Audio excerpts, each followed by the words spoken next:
Sumire's biggest heartbreak, caught in a love triangle with Boruto, Sarada, and herself. So, who do you think is the best match for Boruto, guys?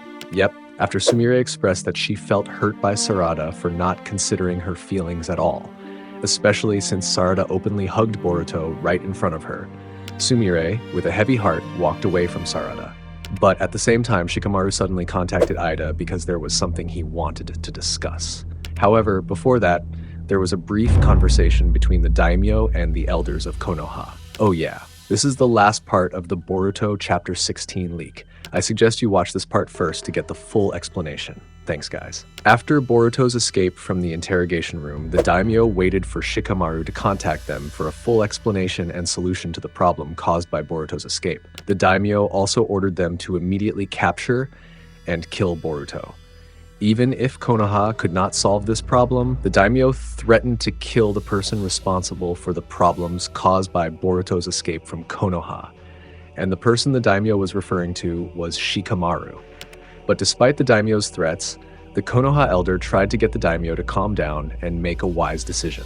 The Konoha elder even stated that what they would do would be the same as the daimyo. Damn, this old fart is so arrogant. I don't know. They're all just babbling and making us sick without thinking about the impact Konoha would have if Boruto didn't exist. They completely disregarded what had happened to the Konoha. They even turned a blind eye to Boruto's rescue and protection of Konoha after the threat made by Shinju. Type an angry emote if you are upset with the Konoha elders and also this useless daimyo, guys. And next, we see Shikamaru, who has now approached Ida. Shikamaru's first question was to inquire about the state of Sunagakure village. Excitedly, Ida mentioned that a Shinju named Ryu had been born, a ninja who came from the village of Suna and whose target was the Kazekage Gaara. At that time, Ida said that Gaara was still safe inside the Shinki seal, but even so, Ryu will easily free him. And regarding that, Shikamaru said that Ryu must be defeated, because if not, then the Gaara would be in danger. And regarding that matter, Shikamaru immediately sent some Konoha shinobi to be assigned to the Sunagakure village as soon as possible. But regarding that matter, Ida gave some recorded information that she had previously seen to Shikamaru. We know that Kashin Koji is able to know if Ida can see him. That's why at this moment Kashin Koji mentions the matter of Ida knowing any information said by Kashin Koji. But behind all of that, Mamushi, as a Shinju entity, can see everything Ida sees when she uses her Senrigan. So this will actually be a big problem in the future if Mamushi also knows clearly what Ida saw. And in conclusion, they were able to peek at Ida when she used her eyes. And that was probably the reason why Ida had been avoiding observing them lately. But regarding that matter, Shikamaru didn't really want to force herself, but certainly Shikamaru wanted Ida to provide whatever information she could get, because after all, the information said by Ida would be very helpful.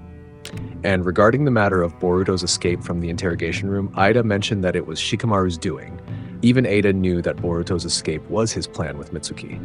But hearing that, Shikamaru seemed to be evasive and pretended as if it was not his plan. But as someone who could see everything so clearly, Ida told Shikamaru not to act stupid, because truth be told, Ida had figured it out.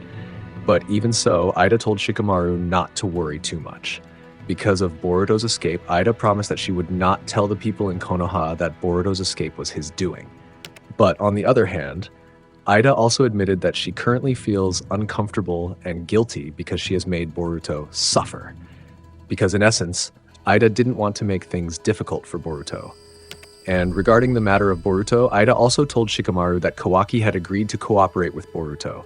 And if Shikamaru plans to do something about the Shinju, Ida advises him not to interfere with Boruto and Kawaki's plans.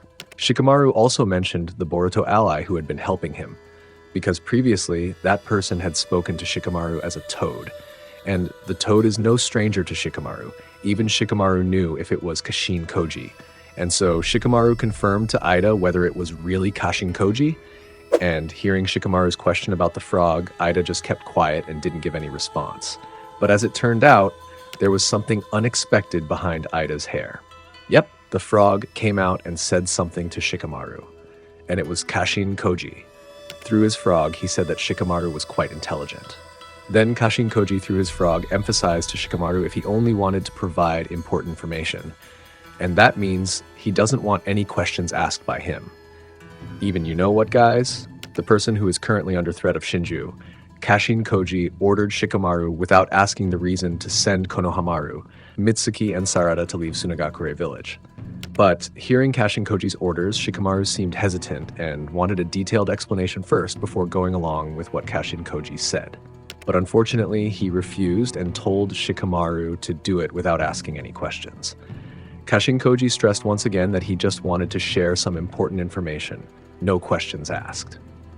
In addition, Kashin Koji also ordered Shikamaru not to send Himawari and keep her in Konoha, because as a person targeted by the Jura, of course it would be a very right decision if Himawari stayed in Konoha, because once again, if Himawari left Konoha village, it would attract the attention of Jura, and if that is allowed, then Himawari will die. I totally agree about Himawari. I'm sure Koji already knows clearly about Himawari's identity. Although Himawari remains a threat even though she is in Konoha, at least it would be better if Himawari stays in Konoha. Because of course, Kashin Koji also has an important role in guarding Himawari, in addition to helping Boruto in carrying out his mission. Even Kashin Koji also mentioned about Jura, who really respects Konoha's tradition and culture about fighting, because fighting in the village, it would be a contradiction that he should not do. And in conclusion, then whatever happens for the time being, don't let Himawari leave Konoha. There was even something that might have sounded like a joke. Koji said that if Jura went to the bookstore in the village, then serve him as a regular customer. But even though this sounded like a joke and didn't make sense to Shikamaru, Koji said that he was very serious, because the most important thing now was not to provoke Jura. Because if he gets angry and serious, Koji believes that victory is impossible. But so far I am very impressed with this villain. Jura is truly a level-headed leader and does everything with full consideration. Even though his opponent is an Inoshikacho, he always considers and gives them a chance about whatever decision they will make. Koji also said not to let monsters like Jura interfere in this matter, because for now the most important thing is to kill his allies first, and if Jura appeared, then all they had to do was leave as soon as possible. And that was the advice given to Koji for the team that was going to go to Suna village. I think this makes perfect sense. Jura prioritizes his allies over his own desires and ego. If one of them is destroyed, then Jura will prioritize the safety of his allies over doing the opposite. He really is a very wise leader. And regarding the matter of Shikamaru helping Boruto escape, Kashin Koji is very grateful to Shikamaru for what he did. Even without considering the Konoha officials and others, Koji was so appreciative of Shikamaru's decision. And in the end, the frog left and Shikamaru took a cigarette to smoke. But on the other hand, Sumire was so silent, and as if her face was saddened by everything that had happened. But we forget a little about the romance between Sarada, Sumire, and Boruto guys. And finally, Konohamaru, Sarada, and Mitsuki are currently in Suna village. And maybe for the first time I saw Mitsuki using a headband, guys. And at the same time, Araya and Yodo were on the rock where they were standing. And then they are currently on top of a high cliff while monitoring the location around the place. And moments later, we see Ryu and Matsuri in Suna village looking at a dead frog. And looking at the frog, Matsuri and Ryu assume that it has something to do with Boruto. And in this final section, we get an important piece of information from the narrator. Shinobi Konoha and Suna will face two Shinju with unexpected power. And that's the final part of the full leak of Boruto Chapter 16. By the way, I tried to explain to you with a few simple sentences from the translated text, but you don't have to worry. Once the official chapter is released, I will update as soon as possible. So that's the complete leak of Chapter 16. Don't forget to like and subs as support. I'm Nim, see you in the official episode. Bye bye, Dadabayo.